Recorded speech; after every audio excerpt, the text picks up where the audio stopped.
What is going on, everybody? WeedleTwineedle here, and we are back with another Pokemon Sun and Moon Wi-Fi battle, and this one's going to be against D. Now, this was just some random passerby I found on Festive Plaza who challenged me to a battle. Don't really know who this guy is, but looking at his team, he has a pretty interesting team. We both carry Lycanroc, or however you pronounce that thing's name, and we both have the different forms, so that's pretty cool how it's just a coinky-dink that I decided to using Lycanroc at the same time he used it.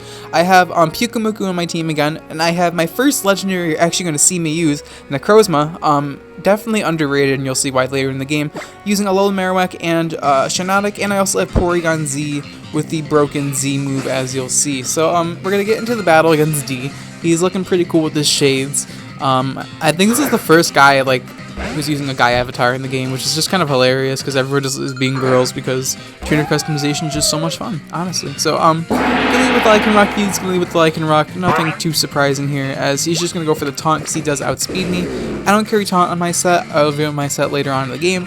He's gonna make it so I can't set up my Stealth Rocks, which is just kind of unfortunate because he has a multi-skill Dragonite, but also good for him because, you know, he's smart and knows that getting up Stealth Rocks is bad for his Dragonite. So I'm gonna go for the Stone Edge here as he gets up his own Stealth Rocks, and that's going to do a really big chunk of damage because I have the No Guard ability. Here he's actually gonna choose to switch out and bring his Muck directly in on my Stone Edge, and this thing does carry No Guard like Machamp and Golurk, so Stone Edge is not gonna miss or have a chance to, and that's gonna do exactly half to Muck. So Stone Edge is actually gonna be able to easily 2 KO this Muck. I don't really have to be afraid of it. I'm just going to go for it again. If you choose to switch out, that's fine. Nothing can really switch into a stab Stone Edge from this thing. So this thing's actually pretty good, no lie. I think they'll end up being in like the UU tier, maybe like BL2 at worst. But he's going to bring a Beware here.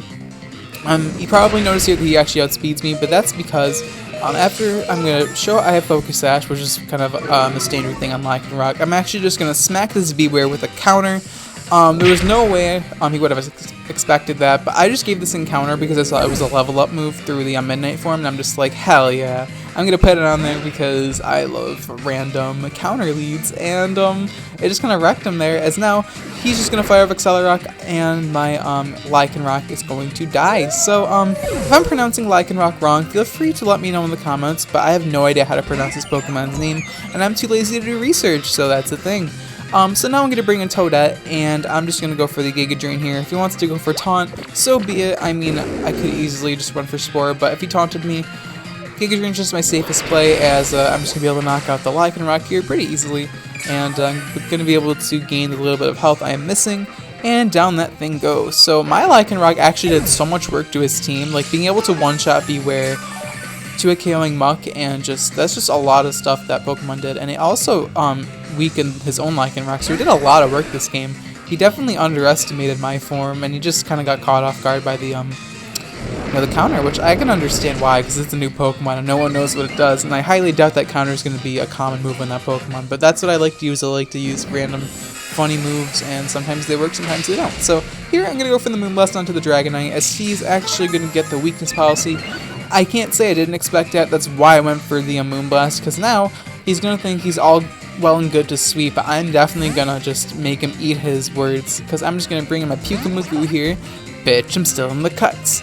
Pyukumuku, and his Fire Punch is going to do absolutely nothing because of Unaware, and Rocky Helmet, you know, just going to take more damage than I take, and I don't think this guy realized that I have Unaware yet, so he's actually just going to choose to go for Stone Edge here, as I'm actually just going to eat that up so well, and I'm just going to take the opportunity to go for the Psych Up, get his boosts, and have his +2 special attack, +3 attack, and +1 speed now.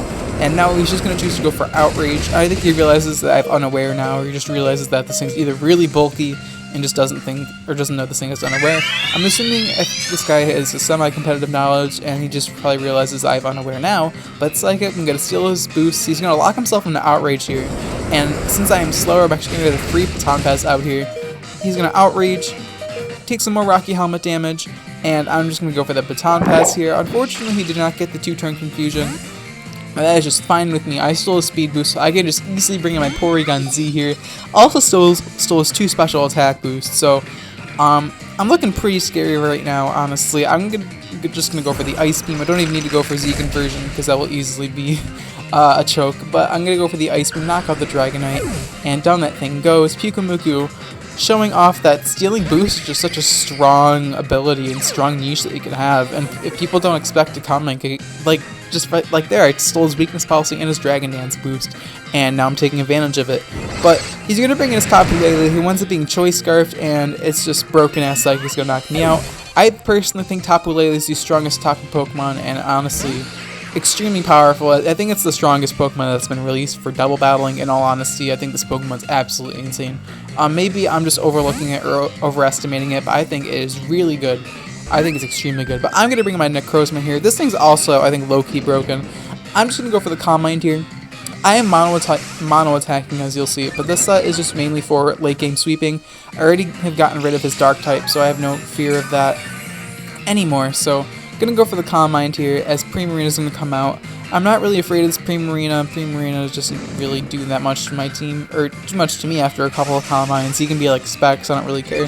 This thing's actually really bulky, Necrozma. I named it Yveltal because it looks like Yveltal, and it'll make people like, if some people are like really new to the game, they're gonna think this thing's actually Yveltal because they're really bad. But anyway, we're just gonna get Toxic here. Looking that he is Toxic, I remembered. Sorry if I'm like failing English language right now, but I remember when I was playing Pokemon Sun and Moon like 2 weeks ago that this thing learned Encore through level up, so I decided to just go for Stored Power here. Just on the off chance he might have Encore, because it was in the back of my mind, and he actually ends up having Encore, and I'm just like, wow. Thank God I picked Primarina, or Popplio as my starter, because that came clutch right there. So he locks me into Stored Power, which isn't really a big deal because at this point I already have 4 boosts and Psychic Terrain, which further boosts my Stored Power, so I don't really care if I'm locked into Stored Power. I can easily just do so much damage with even though I'm locked in, and I'm also really bulky, so Tapu Lele really can't harm me either, especially because of Prism Armor, which is kind of like, what ability? Like Solid Rock and stuff, and Filter. It's kind of like an ability like that. It just takes less damage from super effective moves. Definitely a cool Pokemon. I wanted to give this thing weakness policy as well, but I just decided Leftovers is better for, you know, recovering each and every turn. For a set like this, I feel like that's more important than weakness policy. Though weakness policy gives me a lot of power with Stored Power, incredibly fast, but then again, this thing is Mono Psychic and that only has a couple of weaknesses, so I don't know, whatever. He's going to bring a Tapu Lele here. Reset up Psychic Terrain just for me because I'm locking the Stored Power, as now she's just gonna go for the Shadow Ball. He is actually a guy this time. We've been facing so many girls, I've just been saying she so much, and now it's in my head, I'm just facing girls. Stored Power does so much damage. That's just the damage of, or the power of Psychic Terrain, this thing's special attack, and just overall, I'm just taking advantage of this Tapu Lele, which is just kind of hilarious. I also take advantage of his Dragonite. This guy must have been so tilted by the end of this battle. I feel so bad for him.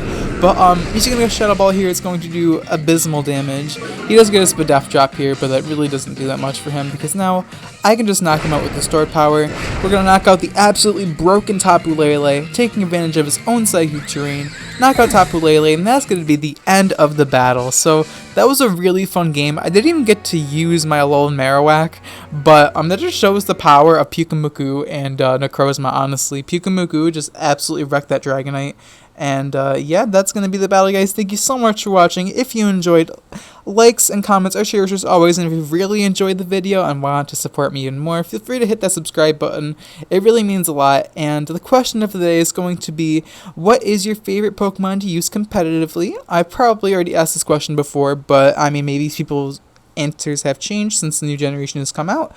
But that's going to be the battle, guys. Thank you so much for watching, and I'll check you guys in my next video. Alright? Peace.